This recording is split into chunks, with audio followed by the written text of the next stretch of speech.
today's class.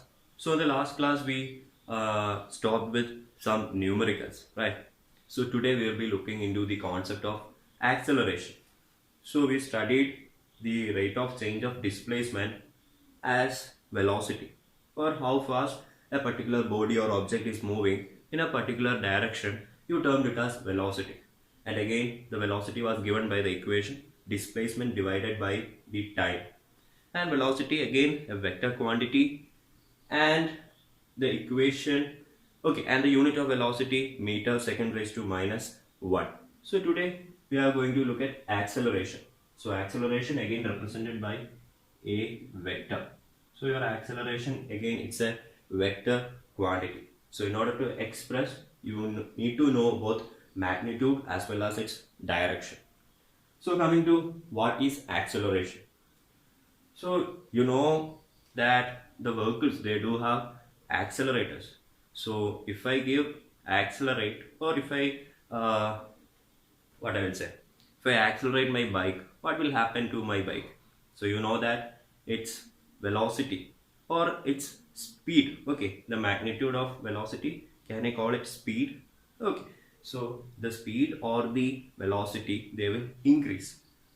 So your acceleration refers to the rate of change in velocity.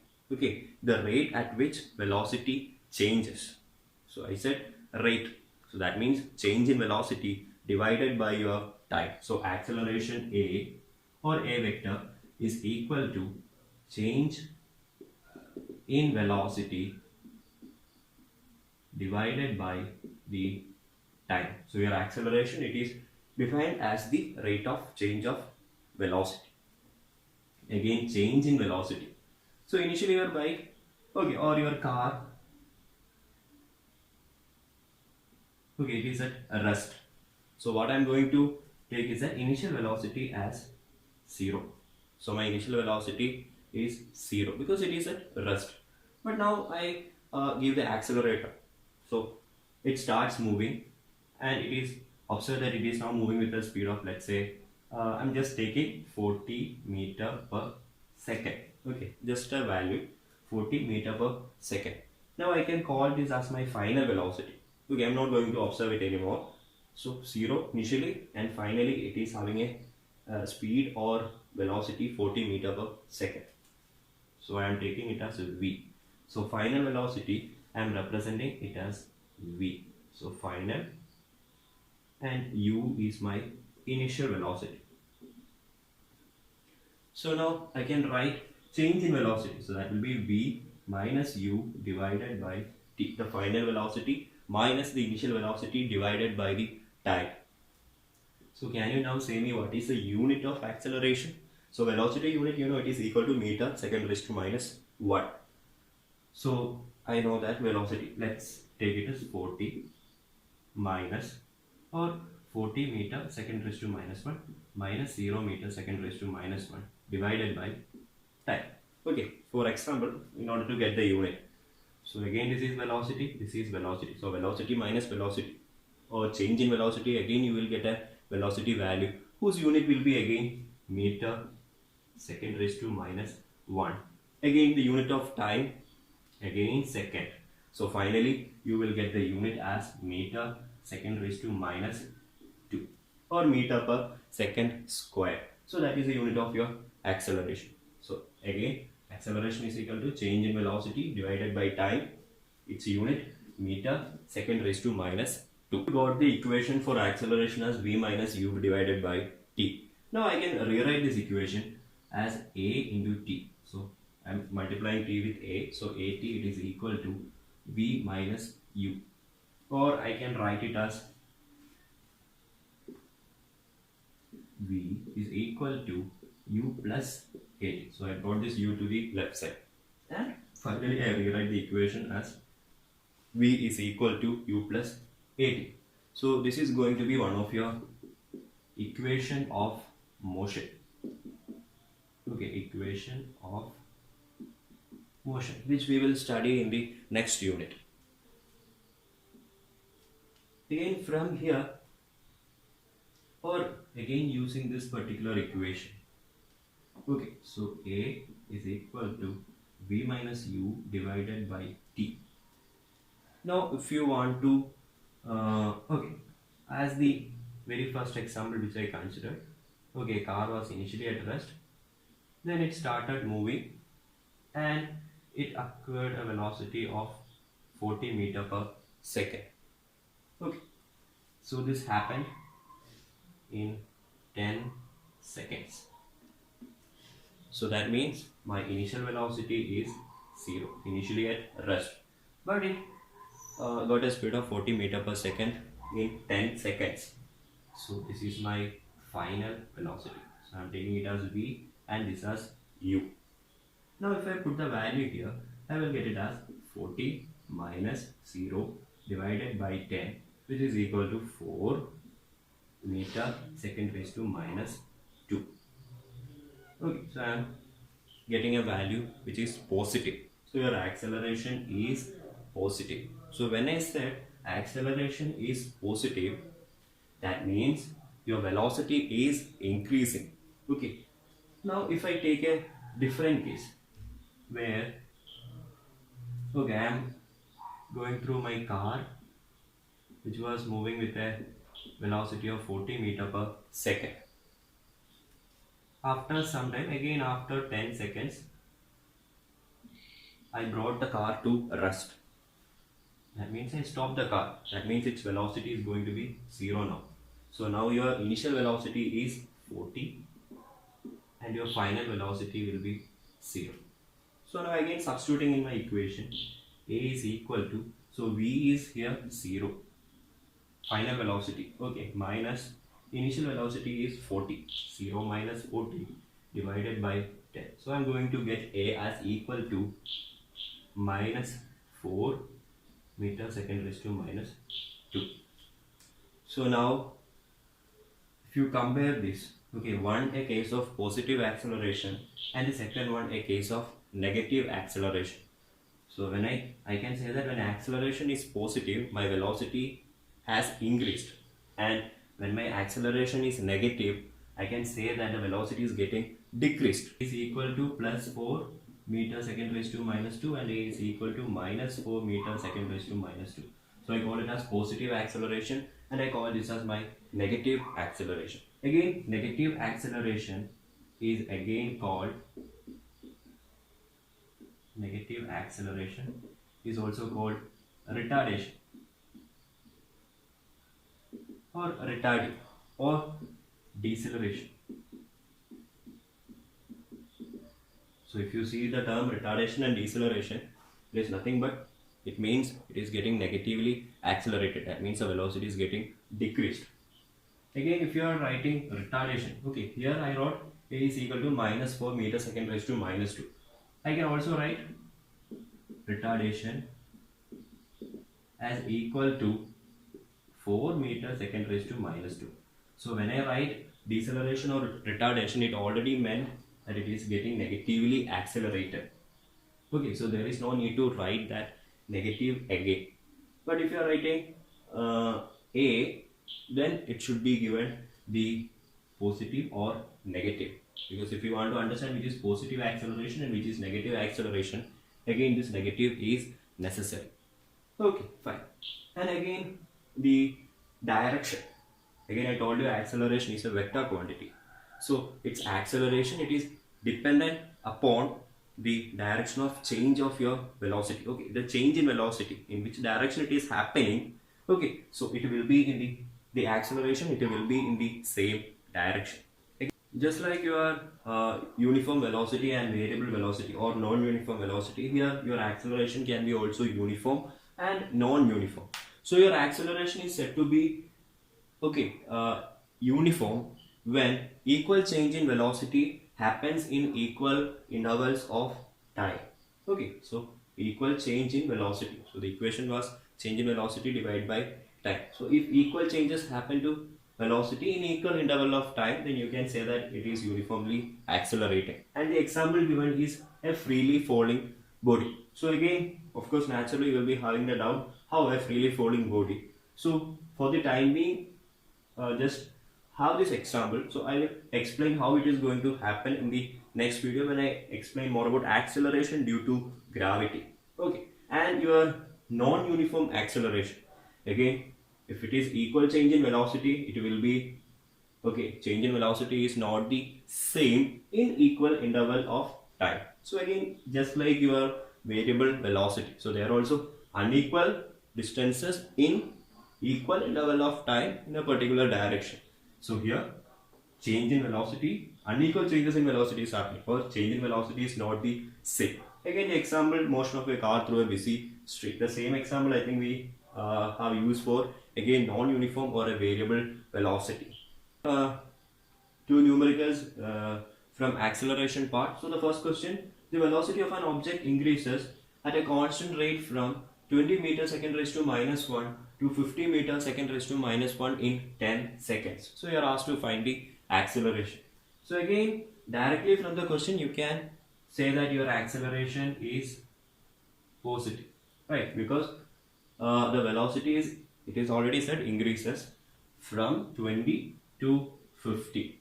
So your initial velocity is 20 meter second raised to minus 1 and your final velocity is 50 meter second raised to minus 1. And again, time is given to be 10 seconds.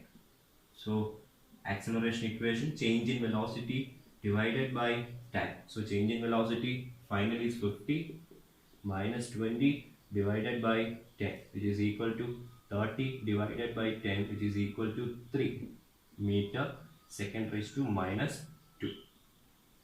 Again, the unit, it is very important. Whenever you are doing the numericals, don't forget to write the units. Okay. So here all the units were of the same. Everything was in SI unit system. So there is no conversions involved. Okay, now coming to your second question. A toy car initially moving with a velocity 18 km per hour comes to stop in 2 seconds. So you are asked to find the retardation. Now again, clear, toy car was moving and it was brought to rest in 2 seconds. So it is going to be a negative acceleration. So toy car moving with velocity. So u is equal to, so your initial velocity is 18 km hour raised to minus 1. And your time is given to be 2 seconds. So the very first thing that you have to do here is convert this kilometer per hour to meter per second.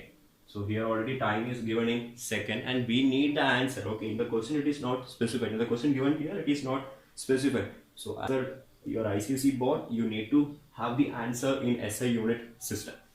Okay, if it is not specified, always your answer should be in SI unit system. So how can I convert this kilometer per hour to meter per second? So yesterday I told you multiply with 5 by 18. So u is equal to 18 into 5 by 18. So you will get the answer 5 meter second raised to minus 1. So acceleration is equal to v minus u divided by t. So again it is coming to stop in 2 seconds. So v is equal to 0. So 0 minus 5 divided by 2.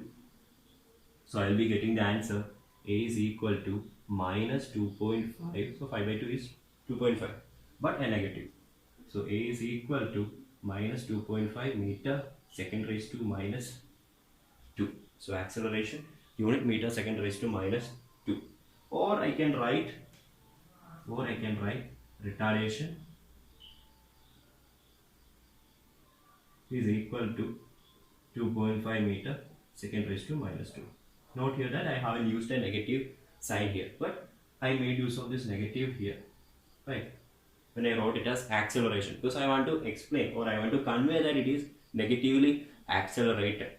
So a train takes 2 hours to reach from station A to station B. So in order to travel from A to B, it takes 2 hours.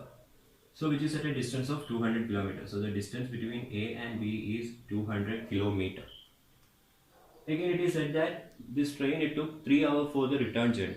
So in order to travel back from B to A, it is now taking 3 hours. Now you are asked to calculate the average speed and the average velocity. So your average velocity, it will be equal to 0, right? Because the train, it started from A, went to B, and again it returned from B back to A. So the displacement being 0, your average velocity will be 0. Now the average speed. So average speed, it is given by total distance divided by total time. So total distance divided by total time. So total distance, so it went from A to B 200 kilometer, from B back to A again 200. So 200 plus 200, that will give you 400, divided by total time, 2 hours in moving from A to B, and from B to A to 3 hours, so 5. So 400 kilometer divided by 5 hours, that will give you so 5 8, so it will be 80. So you have to calculate the average speed, so that will be equal to 80 kilometer per hour or 80 kmph. 80 kmph. So 80 kilometer per hour, that will be your. I'd like to bring in correction for the question. Okay, this question was there on page number 20. So exercise 1b. So question number 15, I believe. So this is question number 15. Yeah, question number 15.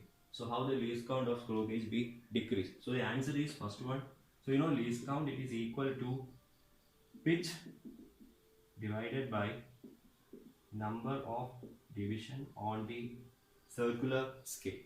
So if you want to decrease the least count, then either you can decrease the pitch and again if you increase the number of divisions. Okay, so increase the number of divisions on the circular scale. Number of division on circular scale. So I request you to please go through the answers which are provided to you. And so for the question which we did just now, I think in your answer PDF, okay, the PDF in which the answers are given, it is written it can be increased by decreasing the pitch and increasing the number of circular scale division. So instead of that increased, it should be made decreased. So that's the only change there. And again coming to the next question, that is again on page number 21, numerical question number 3.